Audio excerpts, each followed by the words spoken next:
அருட்பெரும் ஜோதி அருட்பெரும் ஜோதி தனிப்பெரும் கருணை அருட்பெரும் ஜோதி.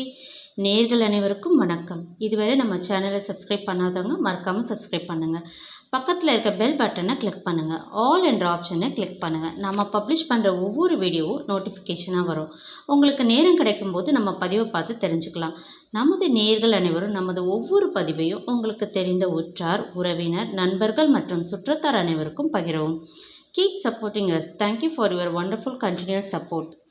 இன்றைக்கு நாம் பார்க்க போகும் பதிவு மார்கழி மாதத்தின் 13ஆம் நாளான இன்று ஆண்டாளின் திருப்பாவை பாசுரத்தின் 13ஆம் பாடலையும் அதன் விளக்கத்தையும் இனி நாம் காணலாம்.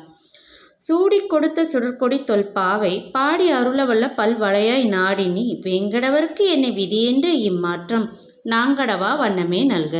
அதாவது பூமாலைகளை முதலில் நீ அணிந்து அழகு பார்த்த பிறகு ஸ்ரீவில்லிபுத்தூரில் உள்ள இறைவனுக்கு கொடுத்த ஒளி வீசும் கொடி போன்றவளே, பழமையான பாவை நோன்புக்கு உரிய பாசுரங்களை பாடி அருளியவளே, பல வளையல்களை அணிந்தவளே, திருவேங்கடத்தில் கோயில் கொண்டுள்ள இறைவனுக்கு என்னை தருகை என்று நீ ஆராய்ந்து கூறினாய்.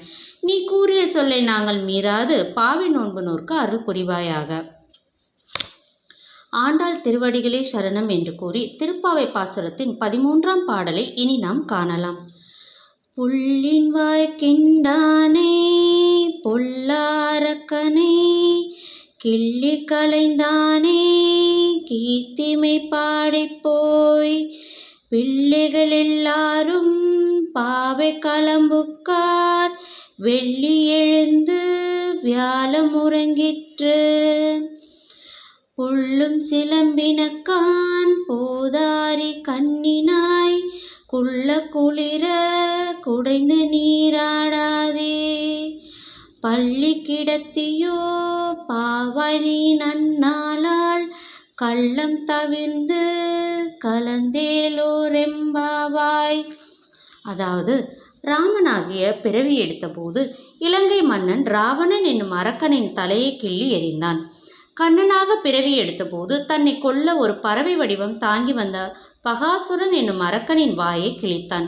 இப்படிப்பட்ட புகழையெல்லாம் பாடி எல்லா பெண்களும் பாவை நோன்பு நோர்க்கும் இடத்திற்கு சென்று விட்டார்கள். கீழ்வானத்தில் வெள்ளி முளைத்து விட்டது. வியாழன் என்னும் கோல் அஸ்தமித்து விட்டது. பறவைகள் கிரீச்சிட்டு பாடுகின்றன. தாமரை மலர் போன்ற கண்களை உடைய பெண்ணே, உனது கள்ளத்தனத்தை விட்டுவிடு. விடியலை உணர்த்தும் இந்த அறிகுறிகள் தெரிந்தும் உடல் நடுங்கும்படி குளிர்ந்த நீரில் நீச்சல் அடித்து குளிக்க வராமல் என்ன செய்கிறாய்? அந்த கண்ணனை நினைக்கும் ஒவ்வொரு நாளும் நமக்கு நன்னாளே. மார்கழியில் அவளை நினைப்பது இன்னும் சிறப்பல்லவா? எனவே தூக்கம் என்கிற திருட்டை தவிர்த்து எங்களுடன் நீராடவா. இதுவே திருப்பாவை 13ஆம் பாசுரத்தின் பொருளாகும். தூக்கம் ஒரு திருட்டுத்தனம். பொருளை திருடினால் மட்டும் திருட்டல்ல, நேரத்தை வீணடிப்பதும் ஒரு வகையில் திருட்டுத்தான்.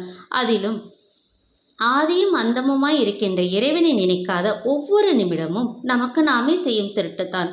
நேரம் பொன் போன்றது. ஆகையால் இளமையிலேயே பகவானின் திருநாமங்களை சொல்லி நேரத்தையும் காலத்தையும் வீணடிக்காமல் இறைவனை துதிப்பாடி அவன் அருளை பெற வேண்டும் என்று மிக அழகாக இப்பாடலில் கூறியிருக்கிறார். இனி நாம் நாளை அடுத்த பதிவில் ஆண்டாளின் திருப்பாவை பாசுரத்தின் 14ஆம் பாசுரத்தையும் அதன் விளக்கத்தையும் நாம் காணலாம்.